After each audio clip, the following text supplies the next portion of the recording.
Mom gave birth to me when she was 17. Yeah, I know how that sounds. From what I've heard, she used to sleep around so much in high school that she doesn't even know who my father is. But she eventually found out, and I can't believe this well-known former YouTuber is my father. As a woman in her teens, she was definitely not willing to raise a child. But my grandparents didn't allow her to get an abortion. As a result, she was forced to take care of me. She was the opposite of a good mother. If I was crying, she would put on loud music and pretend that didn't exist. There were nights when I had to go to bed hungry because she refused to breastfeed me and I wouldn't eat anything else. Thankfully, my grandparents noticed this and took me under their care. My mother was happy to stay away from me and went back to her type of lifestyle. She moved out into a dorm to prepare for college. My grandmother took proper care of me at home, and my grandfather would take me to the park often.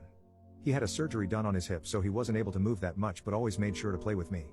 I consider them my real parents and will always be grateful to them. When I was 4 years old, they hired a babysitter to take care of me because they had to attend a wedding. On their way back, they had a terrible accident and unfortunately didn't make it. As a kid at the time, I didn't know that my life was about to become a living hell. I cried for days and days.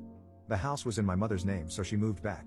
It's like she was happy that her parents were gone, because she began having late night parties in the house literally a week later.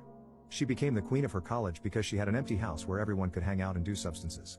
At that time, I still wasn't over the passing of my real parents, so I would cry violently in my room. Sometimes my cries would reach downstairs, and I guess her friends asked about it because she would barge into my room with anger on her face and put tape over my mouth. Then she would proudly say, "If you keep crying, I'll throw you out the window." So I would cover my mouth with my hands and cry with a muffled voice.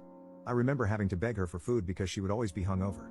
After a few months of this kept repeating, she became fed up with me and took me to another state. I was excited because I thought we were finally going to spend time as a family. Guess what she did? She left me on the front door of an orphanage and drove off. Little did she know that would be the start of her downfall. I thought I got left on the door of an orphanage, but it turns out some big African American man was taking care of me now. He gave me a cupcake and he was very nice. He introduced himself as EDP 445. He told me he was going to help me get revenge on my mom by starting a